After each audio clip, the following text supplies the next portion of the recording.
Hello everyone, this is Cole Elliott again with another episode of Whitley Penn Talks. The last few weeks, John Karp and I have discussed tax law and how kind of it affects entrepreneurs. This week, I'm going to completely shift gears and actually bring in an entrepreneur. I know you guys are going to be so upset. So today, I have Matthew Lopez, one of the founders of MBL Title with me. Matthew, thank you so much for taking the time out of your busy schedule to jump on with me. I know your time is precious, and we're grateful for the opportunity to sit down with you. Hey, good morning, Cole. I'm happy to be here. Actually, you've always been so generous with your time with me and for our company, so I'm happy to do it and look forward to chatting with you. Man, it's been great. It's been a fun run. Matthew and I have known each other since, was it 2013, 14? Yeah, that's what I think. 2013. It's been a while. We were in a networking group. Remember the name? Yeah, there was a lot of debate there, but somehow a group of 12 geniuses early on in their career came up with the moniker Little Cigars. So I think that what we were trying to accomplish was an ounce of humility, that we weren't the big cigars with the big decisions, but maybe we'd get there one day if we stuck together. For sure. That was a real interesting group, and man, like I said, we met for about 3 or 4 years, and our schedules kind of got messed up. But I'd say that looking back, we talked about it. I think it was really successful for all of us. Even though it didn't survive, we all built great networks and continue to still do business today, which is, man, it's fantastic for a networking group. Yeah, it kind of causes you to revisit what the purpose of a networking group is, because the purpose of a networking group is not to get everybody out of bed at 7 a.m. on every Thursday so you meet and kind of check the box. But I mean, I know this is true of you because they're all my friends now too, but I think I have 8 clients from that networking group, and we invest along some of their funds. We invest in them, and it's been great for me, and I think for you too, and that's how we got together. So I agree. So it's success. So you never know where your networking group might end up, but just keep on getting out there. So, well, Matthew, we kind of getting started here. People probably want to know, tell us a little bit about your background. Yeah, so I grew up right down the street in Arlington, Texas, and I guess my high school was recently in the news thanks to Myles Garrett, but I'll refrain from my... He went to Arlington? He did, Arlington Martin, yeah. Oh, wow. Yeah, he was a stud that came through there. No, I didn't know him. I was a little bit older than Myles, and I want to be very clear that I'm being respectful of that man. Then I ended up playing soccer at TCU, and that's where I met my best friend and current business partner, John Myers. I did my law school over here in Dallas at a school I'm very proud of, SMU, Dedman School of Law. Yeah. Ponies are pretty good this year. Yeah, I know, right? Better than your frogs. I know, and they whooped up on my frogs too. But it's really easy to grab my SMU hat and just switch gears. That's right, man. Yeah, I should have gone to grad school sometime. Nice. So after law school, how'd you get started in the law profession? Yeah, so I was lucky enough to get started at a law firm here in town that was an elite law firm, kind of had a Rolls-Royce type brand in Dallas, a regional law firm called Hughes and Luce, which is Vester Hughes, who recently passed, but a preeminent tax attorney, actually, often consulted by the Supreme Court, and I got to interact with him. And then Tom Luce was the other founding partner of that firm. So really great firm. They assembled a lot of talent under one roof, and merged during my career with a law firm out of Pittsburgh, K&L Gates, who's a massive firm, probably very similar to the merger that you guys just went through with Wagner Eubanks and Whitley Penn. Yeah. But that was kind of where I cut my teeth as a transactional attorney with some of the brightest real estate minds, I think, in Texas, if not nationwide. They've put together, the most complicated public-private partnership deals, massive land aggregation. So that's where I got to learn about real estate. And I always joke around coming out of college in SMU where you have to pay someone to teach you things. I was getting paid by someone who was teaching me things. I was learning about real estate and learning about the business, and it was incredible experience. Best experience you can have. Yeah. I feel like I learned so much those first 2 years in the job, more than I ever learned in college. No offense, Billy. Nice. So, okay. So, yeah. So we were at K&L Gates. kind of go through the thought process of, what's it take to leave a firm you spoke so highly of, to jump out of that environment into your own practice and start a company. Yeah, I think it's unnerving no matter who you are. I think there's this idea about people that ultimately end up in an entrepreneurial role where it's just like, oh, well, that's a special breed. They don't have a fear in their mind, or they're just highly risk tolerant. And the truth is when you're sitting in that position and you're presented with an opportunity to make a leap, I remember the first 3 weeks, I usually can put my head on a pillow, and as soon as it hits, I'm asleep. And for the first time, I was staying up, worrying about things.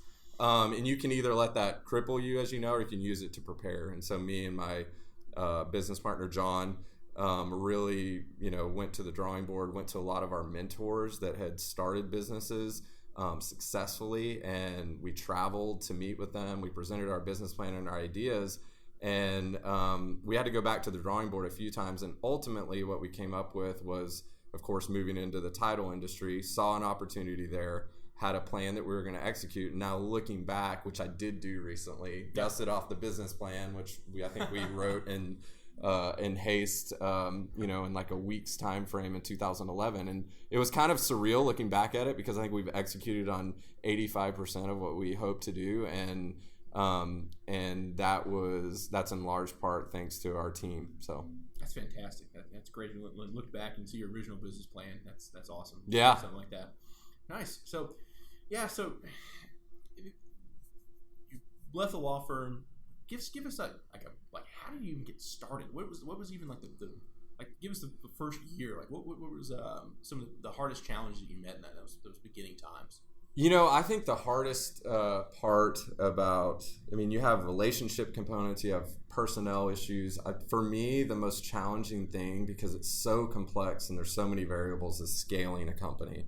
And what I'm talking about there is there's a tendency, certainly in today's environment, we hear about, unicorns and things like that. And there's, a lot of capital available if you want to raise money. And so you're faced with a choice. If you raise money, you get behind a pref and you're beholden to somebody, whether it's debt or, equity investors, like you have response. And certainly we do too. I think what we set out to do was grow organically. And, some people say bootstrap method, but we're basically taking our cash flow and pouring it back into our business. We have not accumulated any debt on the company side, but what that means is you're often foregoing, a salary that you might think you otherwise deserve for your role as an owner, because you're literally pouring everything back into the business. Yeah. And it's a balancing act between, if you're doing that, overextending yourself, if there's a little recession or there's a little turbulence, or you lose a major client before you're diversified in your client base. All those are risks that we had to balance. I would describe that as the most challenging thing we've had to overcome. Nice. Yeah, so you made the jump. Tell us more about MBL. I don't think for our listeners out there that have never heard of you guys, here's your chance, man. What tell us about it? Yeah, no, that's actually a great point. I get to tell you a little bit about our team. I had a call yesterday where I had a surreal moment actually driving back from Fort Worth, meeting with a major client, and I think in my role in our company, business development and trying to secure new clients, that's kind of what gets into the limelight, is when I love your title, Chief Growth Officer. Yeah, that's awesome. Yeah, that's great. I do want to tell you a little bit more about that, and just kind of my role and how I view things. I think where I was going with the surreal moment is I was in a general counsel's office, a well-known developer really in the nation, but and he bragged about our team on the commercial closing side. Mm-hmm. So MBL Title's roughly 20 people, a team of 20 people. We have 7 attorneys on staff. All of our closers on the commercial side are licensed attorneys, and so that becomes a big deal when you're dealing with complex transactions, and we feel like we're able to bring an additional level of aptitude and expertise to our clients. And so that general counsel said to me, do you know how lucky you are to have assembled your team that you have closing our files? You have our business, and we not only will support you, but we'll fight for you guys so you're involved in our transaction. That was music to our ears. On the drive back, I called our team and I told them that because I wanted them to hear it for themselves. Because oftentimes when you're really working on something, you know how it is. You don't actually get to see how it plays out on the other side. You play your role, and then you don't know how that turns out. And so to have that feedback from a client for me was everything after 7 years of trying to build a business. And then, what I would add is the way that we separate ourselves as a title company is, to me, performance is par for the course. If you trust me with your $40 million deal or your $300 million portfolio deal, I think it goes without saying that we better do a bang up job. It better be as smooth as possible, and we want to be the best show in town. But we're continuously looking for ways to add value to our clients by understanding their business and looking, for example, for ways to adjust their capital stack, or introducing them, say, hey, we use Cole at Whitley Penn when they ask about CPAs or 1031 exchanges, as we recently have. And I think over time, what you're essentially doing is you're adding value to the marketplace, right? You may not be doing it always for monetary remuneration, and it's coming right back to you. But when you're adding value to the marketplace and you're adding value to your clients, I have a fundamental belief that you will ultimately be able to monetize and extract that value. It'll come back to you. Mm-hmm. Yeah, just building a better package that you're serving than just just a title closing. You said you're building a lot more out there, and that's been great to see your story and watch it grow. So yeah, it's awesome to hear that. Yeah, and it's also important to note that from everything, I think sometimes whenever you hear someone's story, it's really tempting to just look at that current snapshot in time where we sit today. And the truth is there's been, I guess, 7.5 years of blood, sweat, and tears and perseverance. And that's, if you're talking about entrepreneurs, or if our audience is, thinking about an entrepreneurial leap, I think that's one of the biggest things to consider, is that there will be things that make you want to lay down your sword. And oftentimes what's on the other side of that obstacle is precisely where you need to be for your growth. So since we're talking about people that are looking to be entrepreneurs or looking to make that jump, give them kind of a cheat code. What's some things maybe you would do different, and give them a little heads up there. What's something that you would, looking back, maybe you would change at your startup? I think one of them is, I always joke around, I think John, my business partner, does too, that if you would know at the time what was coming, you probably wouldn't do it. So, and I think you can say that about a lot of things in life, really anything worth doing, right? There's a lot of work that comes with it, whether that's a friendship or a marriage. There's a lot of work that you have to put in. So to try to answer your question, just running off, some things that maybe I would either encourage and or do differently, I would say number one, and I could rattle off a million examples, I think, but have a strong business partner. I would not want to do this alone. I think that I would actually want to meet the person that says I don't need any advice or counsel, and I don't need a thought partner or a second set of eyes or a different perspective, because I would be dead in the water without John's perspective, our entire executive team. I know, yeah. I was like, hey, John, do you want to come in here? Yeah. It's like you guys. It's like Matthew and John. It's been you guys together in building MBL title. So I was almost like, when we bring you in, I was like, God, I'm gonna bring John in. I know, and that's. I probably said his name 15 times already, and there's some truth to that, but it's because. Hopefully if John was doing a podcast, he might say my name a few times too. But if you look at anybody that's really done something that I consider special or worthwhile, whether it's Steve Jobs and Wozniak, they're two totally different minds, right? And Warren Buffett, has, you have to help me with the name, that authors the shareholders letter for Berkshire Hathaway. Yeah. Then there's Steve Allen or Paul Allen and Bill Gates. When you really look at folks that have done anything special, there's always someone that's like a counterpart or a balance. Mm-hmm. So that's the first thing is strong business partners, and then of course your team members. What you're trying to do is, what I found is when you have A-plus players, right, which is really who we all want on our teams, Yep. A-plus players don't really want to tolerate B-minus folks. And so assembling A-plus players is really hard to do. And then it's also something that once you have someone that's talented, to me, the biggest travesty, what you can do, whether you've assembled 5 A-plus players on your team or 20 or 100, the biggest travesty you can do is somehow mismanage it, make a miscalculation, not be a steward of the culture, where you end up dispersing that talent again in the marketplace because the ecosystem you created wasn't something that they could all thrive in. Yeah. So I think that's one thing we try to do. And the other thing is mitigate your risk. So you heard me say earlier that we didn't take a lot of debt. Yeah, we had balance sheet. Yeah, and then being able to mitigate that risk gives you a leg up because you can make decisions where you're not beholden to I hate the term, but where you have a gun to your head. You can make prudent decisions without another concern of I got to produce this IRR for investors, or I've got to pay, I've got to service my debt. And the other thing is having good outsourced partnerships for the things that you don't want to do in-house. You're a perfect example. You save us a lot of money. We have good financial hygiene. We have good tax strategy. And I think that's a big part of it is, you don't usually have that experience as an entrepreneur because you have a passion about something. That passion is not usually in the fundamentals of running a business. Yeah. All sounds amazing. Like I said, entrepreneurs out there, please listen. There's some good nuggets in here. I'm going to shift gears a little bit because Matthew has some pretty interesting stories in his personal life as well. So Matthew, tell us what you really like to do when you're not running MBL title.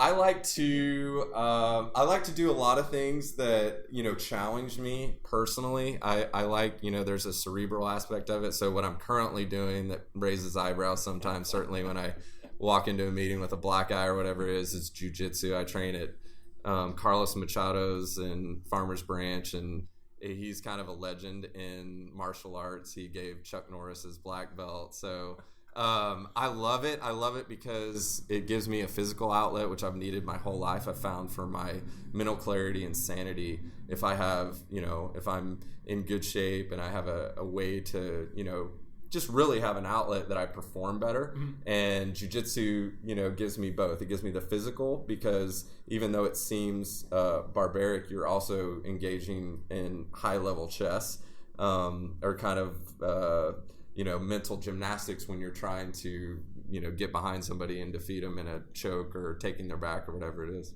So as someone who's never, ever been in a physical altercation, give me some advice here. What do I need to do? Run. No, yeah. Like if you're not trained, I mean, that's like, a mouse walking up to a cat and picking a fight.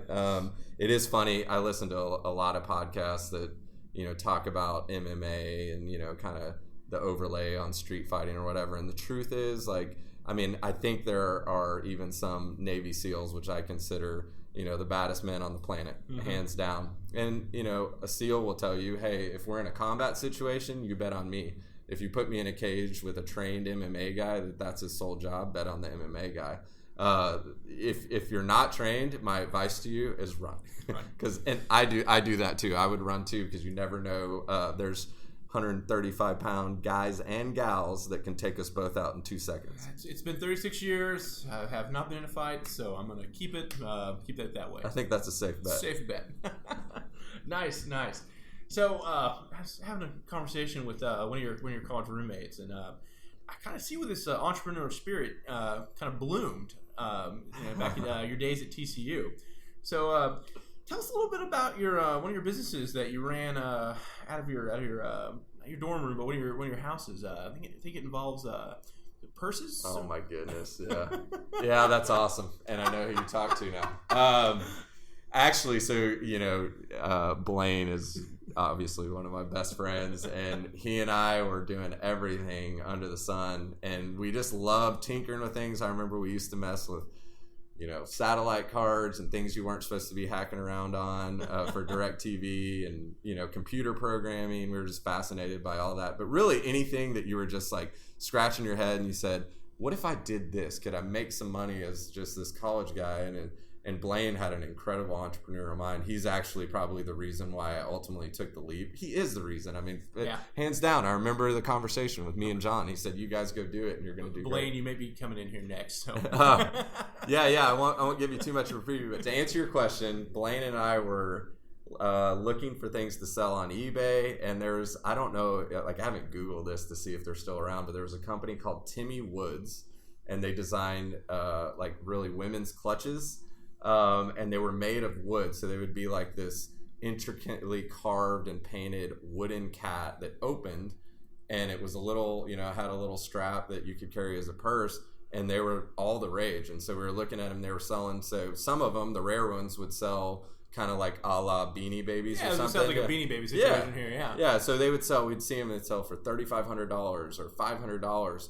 And I remember when we had to do it, Blaine and I went down to the TCU Business Center and sent a fax to Timmy Woods and said, we want to be a wholesaler. And they said, who are you guys? What's the name of your company? So we said, oh, yeah, gee, we need that. Set up a company, opened a wholesale account, and my college house was filled to the brim with women's purses for about a year and a half. Yeah, so Blaine said, you go into your room and it should be women's purses all over the walls. Which is really hard to explain. So. Oh, that's great. That's great. Yeah, so I know that you also do some other stuff as well outside of the title business. Anything else you're seeing out there, kind of fun entrepreneurial stuff that you're getting involved in? I think the biggest thing I'm seeing and the opportunities I'm looking for are you have this. The first time this concept was revealed to me was actually when we were talking about Steve Jobs and Apple. And it was, to most people it might be obvious, but to me it was kind of really a head scratcher, where he said essentially what he did was he capitalized on the convergence of art and technology. And so if you think about what he really did, is he created simplicity out of something that was really complex, and he made it really usable but also beautiful and kind of nice and streamlined to look at. So conceptually what he was looking for was a convergence of two major things. And one of the things that I'm looking at is where a convergence of technology and real estate, and peeking around the corner, trying to take a visionary approach of it and say, what are the disruptors, not only for our particular industry, which I'm charged with staying abreast of, but also just for disruptors in general and how you can position yourself in the marketplace. So for us, what that looks like right now is we have a lot of data, a lot of transactions run through this. I view data as oil, of course. Oh my God! There's you, of course, are looking for trends and things like that. Well, our human brains only have so much capacity or ability to analyze that plethora of data, whereas artificial intelligence, machine learning can really synthesize it or look for trends. And there's all kinds of things going on that'll make your head spin, including quantum computing. I don't know if you recently saw, Google and things like that, the advancements they've made there. So it is there, it is upon us, and it's coming quicker than it used to. In the 70s, you could kind of sit stagnant if you were a business leader, and know that there was probably not going to be some disruptive technology. But there's a theorem for this, and computing power moves so fast these days that you could be obsolete in literally a moment instead of 10 years or a decade that it used to take. Our industry is going through the same thing as well. Yeah. Trying to keep up and with the technology changes, and you're right there. We're there, and so you cannot sit idle anymore. We must repress act now. So awesome. And I think you mentioned both of our industries. One thing, in addition to artificial intelligence, of course, but one thing I think you and I both need to be paying attention to is the impact on. You hear all the talk about cryptocurrency. I'm not talking about cryptocurrency. I'm talking about blockchain technology. Yeah. And blockchain technology for both of our business. Just talk about one use case, which is micropayments. So the ability to calculate, tenants pro rata share on an office building instantaneously without an administrative cost. That's a game changer when you implement it and roll it out. It goes right to the NOI. That. Yeah. It's so quick. Yeah. So we're looking for things like that where we can implement technologies where we can apply it in our industry, where you're not necessarily going to be the pioneer that goes all in and starts an artificial intelligence company, but when they do, I want to be able to bolt it onto our business and what are doing and think about the impact to us and our clients and the potential advantages there. Man, yeah. Well, one of my questions was, what are your future plans and goals? But man, you've kind of answered that right there. Anything in the title industry, in the title company that you're looking kind of, future plans, anything going on in that world? Don't want to spoil anything, or but if there's anything out there you'd like to elaborate on. No, yeah, I'll give a little bit of a teaser here. I have a dear friend. Also, I mean, I'm giving my Horned Frogs a lot of plugs these days, but I have they need them. I have. Gotta watch out for you. Hey, get on a pod with the Baylor guy. Man, so I have a dear friend that was an early adopter in the blockchain space, and because of that, he has a lot of relationships on kind of the who's who in that space. And so what we're really trying to do is I want to use some of my contacts, who's Blaine, to implement a really sophisticated high dollar transaction that's implemented all over the blockchain and utilizing cryptocurrency for the sale. Now, there have been, if you Google it, there have been title companies that say they've handled a transaction, but not like I'm talking about and not in the way I'm talking about. So I want to do everything from handle the title aspect on the blockchain. I want to handle every, monetary thing that has to transpire and flow of funds with utilizing cryptocurrency while eliminating currency risk, so tying it to a stable coin where the seller and the buyer, between the time they transfer those funds, are not exposed to a currency fluctuation on the underlying cryptocurrency. Yep. And instead it's tethered to the US dollar. Yeah. And so I think if you're able to do that, it's not like, I'm going to plant my flag there and say, and dust off my hands and say, my work is done here. It's the beginning of something to see, can we do things a little bit differently? And in my opinion, what you're really doing, and certainly in your industry, we recognize, the U.S. tax code recognizes a liquidity premium, or stated another way, a penalty for an illiquid asset. Mm-hmm. Well, real estate is traditionally an illiquid asset. And anything you can do to move it on the spectrum from illiquid to more of a liquid asset, even if it's a slight movement, that unlocks some value. There's a recognition for that. And so that's one of those things that blockchain technology, in my opinion, can be a disruptor, in the sense that what normally takes in our traditional world, 60 days to close a transaction, I do believe that we can move that to 30 days, 10 days, 5 days. And the only bottleneck you would have is the physical due diligence of the real estate. Yeah. That's just a game changer in the whole industry. Yeah. Wow. Well, that's man. Your ideas, every time I sit down with you, I'm just like, man, we need to do this more often, because just so many good ideas and just so much wisdom. It's been a pleasure, man. So man. I agree wholeheartedly. I say next time we do it over beers where the ideas can flow. I agree. The coffee helps, but it's helps. Early. I know. Next time, for sure. Well, this has been an awesome time with you. I can't thank you enough for jumping on with me. Your time is precious, I know, and just again, so fun to hang out and catch up. So, hey, this is gonna sound scripted, but I do want to give you a plug, just for being a friend, but also a consummate professional. We've grown up together in this space. And every time I email you, you're available for a phone call, even if it's in the middle of tax season. We've had some huge victories on tax strategy. And I see a lot of value not only in your friendship, but what you've done for us as a company. Thank you for having me on, and thanks for being my friend. Oh, man, thank you so much, Matthew. Well, this is kind of the beginning of an entrepreneurial spotlight series that hopefully we can continue on Whitley Penn Talks. Thanks, everyone, for listening. We've had a blast doing this, and we'll probably see you guys next year. Thanks.